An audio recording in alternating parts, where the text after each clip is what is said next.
En el contexto de la brillante y célebre historia de la antigua Grecia y la poderosa Roma, Esparta muy a menudo queda en la sombra, en segundo plano. Normalmente se la recuerda solo cuando se habla de las heroicas batallas contra los invasores persas, especialmente gracias a las famosas películas de Zack Snyder, o cuando se menciona el estilo de vida extremadamente duro, casi ascético, de los espartanos. Y, por lo general, ahí termina todo. Sin embargo, en realidad estamos ante una de las ciudades-estado más importantes de la antigüedad, que durante 5 siglos enteros prosperó y se mantuvo no solo como un centro clave de toda la Hélade, sino también, probablemente, como uno de los polos políticos y militares más relevantes de prácticamente todo el norte del Mediterráneo. Entonces, ¿a dónde fue a parar finalmente esta legendaria Esparta? ¿Por qué, a diferencia de Atenas, Roma, Cartago y muchos otros grandes centros de aquella época, prácticamente se disolvió en la historia y desapareció del mapa histórico? Pónganse cómodos, ahora analizaremos en detalle esta cuestión, comenzando con un breve pero importante recorrido histórico. Lo que hoy llamamos, de manera habitual y algo simplificada, Antigua Grecia, en realidad era una mezcla muy variada de distintas tribus, estratos sociales y ciudades-estado independientes, las polis. A menudo se las representa casi como una especie de equivalente de la actual Unión Europea, países diferentes, pero supuestamente con una política común y acciones coordinadas. En la práctica, las polis griegas eran entidades absolutamente independientes, competían constantemente entre sí por el liderazgo y, en esencia, las unían solo la geografía común, la lengua, las tradiciones culturales y, en parte, la religión. Hubo momentos en que para Atenas su rival más peligroso y principal era Tebas, más que el propio imperio persa. También hubo periodos en los que Atenas y Tebas se aliaron precisamente contra Esparta. La historia de la Hélade estuvo llena de giros diversos, y es importante tener siempre presente una cosa clave: la lucha por la hegemonía en la región no se libraba en despachos políticos, sino en verdaderos y sangrientos enfrentamientos militares. El relato sobre Esparta, como casi todo en la historia griega, comienza con los mitos sobre los dioses, en particular, sobre Zeus. Según la tradición, el dios supremo tuvo un hijo llamado Lacedemón, o Lacedemón, quien fundó en el extremo sur de la península del Peloponeso un estado que llevó su nombre. La capital la llamó con el nombre de su esposa, Esparta. Es interesante que en el griego moderno tanto el nombre de la ciudad como el del fundador mítico se pronuncian casi igual, Esparti. Pero en la antigüedad todo era más complejo. En el dialecto dórico, propio de los lacedemonios, sonaba Esparta, mientras que en el ático, ateniense, se decía Espartí o lacedemonios. Como en la larga lucha por la hegemonía en la Hélade finalmente vencieron los dorios, los griegos modernos llaman a la ciudad Esparti, mientras que el resto del mundo, rindiendo homenaje a la tradición antigua, sigue utilizando el antiguo nombre, Esparta, aunque a menudo lo extiende por costumbre a todo el estado. El propio rey Leónidas y sus conciudadanos nunca se llamaron a sí mismos espartanos, eran lacedemonios, lacedaimonios, y a su país lo llamaban Lacedemón, Laconia o la propia Esparta. En resumen, la confusión con los nombres existía mucho antes de nuestra era. La mención escrita más antigua sobre la existencia de este estado se remonta nada menos que al siglo IX a.C., y las evidencias arqueológicas llevan sus raíces aún más atrás en el tiempo. No obstante, autores tan prestigiosos como Heródoto, Tucídides y muchos otros historiadores independientes coinciden en que la verdadera historia clásica de Esparta comienza solo con la llegada al poder del legendario legislador Licurgo. La fecha exacta en que vivió sigue siendo objeto de debate, las dataciones oscilan entre el siglo IX y el siglo VI a.C. Aristóteles, por ejemplo, afirmaba haber visto personalmente el nombre de Licurgo en la lista de organizadores de los primeros Juegos Olímpicos del año 776 a.C. Una cosa está clara, fue tras las reformas de Licurgo cuando surgió la Esparta que conocemos, con sus severos y físicamente poderosos guerreros, las famosas batallas muro contra muro, la costumbre de arrojar a emisarios extranjeros a profundos pozos y todo lo demás que suele contarse en los documentales sobre los espartanos. Pasemos ahora a lo que ocurrió después. Tras la victoria común sobre Persia en el año 449 a.C., comenzó la típica y feroz competencia del mundo griego por el título de la polis más influyente de la región. En una esquina del Rin, la democrática Atenas, centro del pueblo jonio, en la otra, la oligárquica Esparta de los dorios.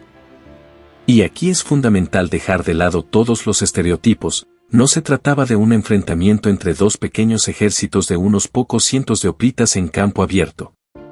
Se trataba de una confrontación plena entre dos grandes potencias, cada una con sus propias ciudades dependientes, aliados, vasallos, polis simpatizantes, una poderosa flota y recursos considerables. Basta recordar la batalla naval de Egospótamos en el año 405 a.C. Por ambos lados participaron alrededor de 300 barcos, casi tantos como en la gran batalla de Accio entre Octavio Augusto y Cleopatra en el año 31 a.C. La magnitud de la guerra del Peloponeso fue realmente colosal. Y así, tras casi 30 años de sangrienta lucha, la victoria fue para Esparta. La ironía del destino es que, si uno abre cualquier artículo popular sobre las causas del declive espartano, inevitablemente encontrará el mismo conjunto de razones: sistema oligárquico, concentración del poder en manos de una élite estrecha, explotación cruel de los hilotas esclavos, degradación de la clase dirigente, etc. Pero precisamente esas mismas características fueron las que llevaron ante todo a la derrota de Atenas en esa guerra. Fue Atenas la que exprimía sin piedad los recursos de sus aliados. Fue en Atenas donde la democracia con el tiempo se transformó en el poder de un pequeño grupo odiado por la mayoría. Fue Atenas la que terminó prácticamente aislada. Desde Tebas hasta Sicilia, casi todas las polis prefirieron apoyar a Esparta, simplemente cansadas de la expansión y la avaricia ateniense. ¿Y saben qué es aún más paradójico? Que el triunfo de Esparta en la guerra del Peloponeso terminó convirtiéndose en la principal causa de su propio declive. En el complejo juego de las potencias griegas siempre hubo una tercera gran fuerza, el imperio persa. Para entonces, los reyes persas ya no se arriesgaban a enviar enormes ejércitos directamente a Grecia, pero durante los 30 años del conflicto intervinieron activamente con dinero, subvencionando generosamente a los bandos con un único objetivo: que la carnicería continuara el mayor tiempo posible. Y con mayor frecuencia el dinero iba precisamente a Esparta, lo que en gran medida determinó su victoria.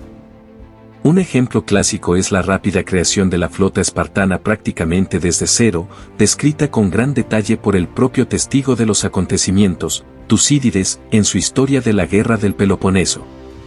Al principio, ambas partes aún intentaban respetar ciertas reglas no escritas de la guerra, pero con el tiempo el conflicto alcanzó un grado extremo de brutalidad, desaparecieron los últimos tabúes morales, religiosos y culturales. En ello reside la principal causa no solo de la caída de Esparta, sino también del derrumbe de toda la civilización que llamamos Antigua Grecia. Tras el final de la guerra, el territorio de la Hélade yacía en ruinas. Atenas estaba completamente agotada y devastada. La propia Esparta se convirtió en un estado que vivía de constantes inyecciones financieras de Persia y de las obligaciones asociadas ante su acreedor.